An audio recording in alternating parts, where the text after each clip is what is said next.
बिस्मिल्लाहिर्रहमानिर्रहीम। अस्सलामु अलैकुम वरहमतुल्लाहि वबरकातुहू। Welcome to my YouTube channel आसान इलाज और मैं हूं ज़ियाद। मोहतरम नाज़रीन, हमारा मकसद एक ही है कि आसान इलाज सबके लिए। तो आज इस सिलसिले में बेहतरीन चीज़ शुगर के लिए मैं बना रहा हूँ। आप भी इसे बनाएं, बहुत बेहतरीन है, मेरी तजर्बाशुदा है। इंशाअल्लाह चंद दिनों में शुगर को कंट्रोल कर लेती है। तो आप इस सिलसिले में अपने दोस्तों को भी मदऊ करें ताकि वो ज़्यादा से ज़्यादा इस चैनल को सब्सक्राइब करें ताकि हर वीडियो उन तक पहुंच जाए और वो भी इस इल्म से इस्तेफादा हासिल कर सकें। आज ये जो चीज़ें आपके सामने पड़ी हुई हैं, मैं आपको नाम इनके बता दूं। ये मेथरे हैं जो अचार में डालते हैं। ये हरीर जर्द है, ये असगंध है, ये हल्दी है, ये कलवंजी इलायची, मोटी कलां इलायची किसे कहते हैं, और ये आंवला। अब आप ऐसे करें कि ये जो हरीर जर्द है इसके छिलके उतार लें। वज़न छिलकों का होगा, गुठलियों का नहीं होगा। इस तरह आंवले में से भी गुठलियाँ वगैरह निकाल दें ताकि वो प्योर खालसात में मौजूद हैं। ये जो इलायची कलां है, बड़ी इलायची जिसे कहते हैं, इसके दाने लेने हैं, उनका वज़न करना है, छिलकों का नहीं। ये हल्दी है। हल्दी आप कोशिश करें कि घर की हो, क्योंकि बाज़ार वाली हल्दी के वो असरात, वो फ़वाइद मुयस्सर नहीं होते, क्योंकि वो जब उबालते हैं तो असर जौहर जो है वो पानी में हल होकर निकल जाता है, बाकी फूक रह जाता है। इसलिए आप खुद हल्दी लेके या किसी ने घर सिखाई हो और उबाली ना हो तो वो आप ले लें।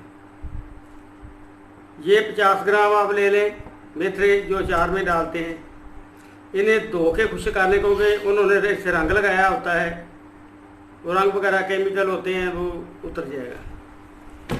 ये 50 ग्राम इनका छिलका लेना है, गुठलियाँ निकाल के ऊपर से जो छिलका वो 50 ग्राम हो। इस असगंध जो आप अक्सर कहते हैं, इसे आप खुद जाके बाहर से इसके पौधे खेड़े और उसकी जो नरम शाखें हैं उनको तो आप उसी तरह काट लें, और जब बड़ी हैं उनका छिलका उतार लें। ये सूखा हुआ 50 ग्राम।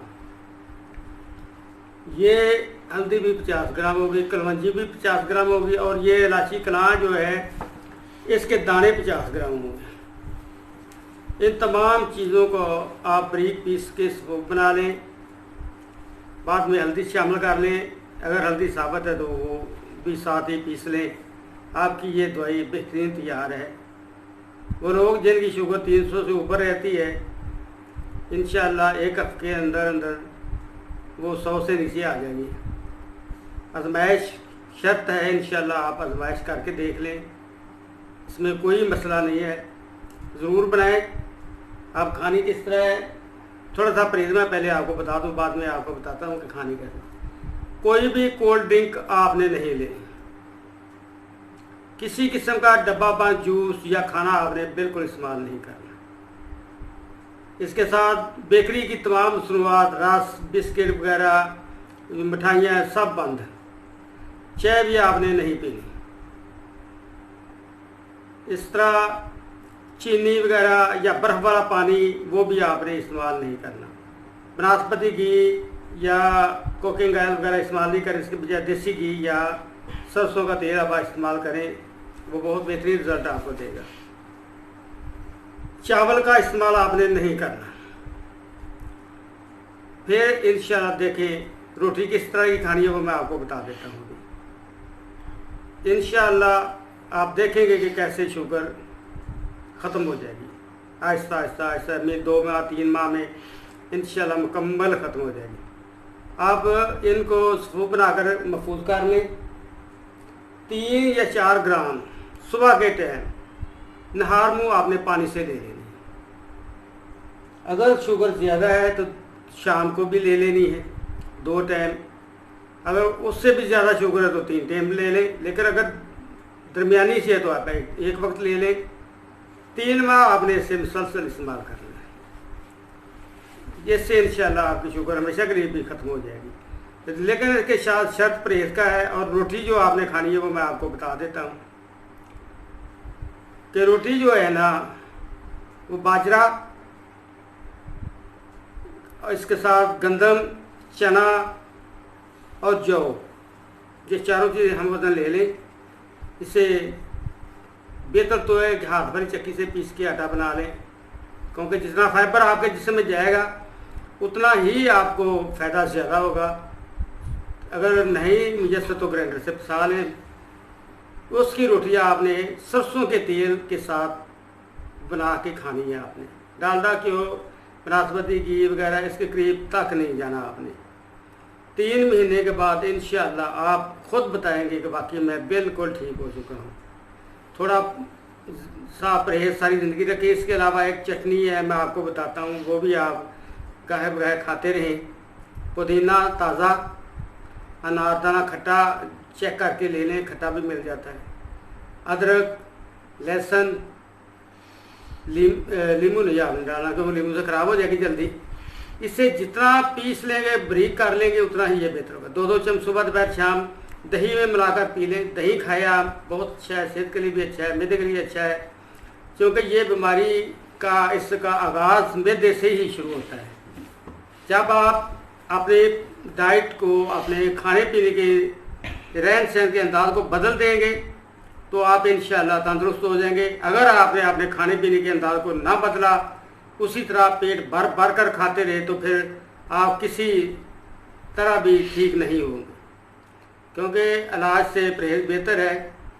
सुबह नाश्ता करें आप, फल वगैरह ले लें, उन्हें काट के छोटे छोटे पीस कर लें, उसके ऊपर दही डाल लें, उसे खाएं आप, जितना आप खा सकते हैं खा लें। फिर वॉक करें आप। वॉक इस तरह करें कि नरम वॉक हो, सांस ना फूले। उसके बाद आप 12 बजे खाना खाएं, रोटी खाएं। जो मैंने आटा आपको बताया उसकी रोटी बनाएं, खाएं। जितनी आपकी तलब है उतनी खा लें। पानी का ज़्यादा से ज़्यादा इस्तेमाल करें।